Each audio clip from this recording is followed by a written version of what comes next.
Welcome to our training video. By the end of this session, you will know exactly how to import products into IDMC from suppliers. For a seamless experience, let's get started. Once you have logged into your IDMC dashboard, look towards the left side and find the Suppliers section. When you click on Suppliers, you will see an option for Catalog. Go ahead and select Catalog.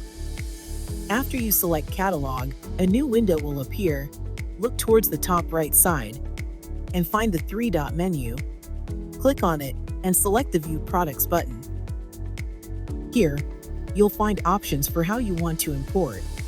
You can select all products at once if you want to import everything, or you can choose your desired products for a more targeted import.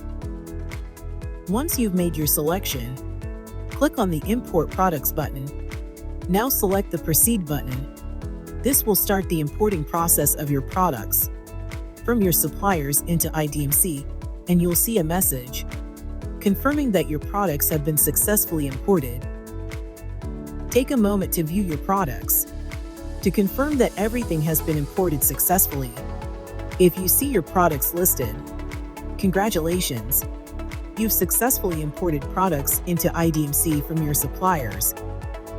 If you need any help, please reach out to our support team, who will be happy to assist you.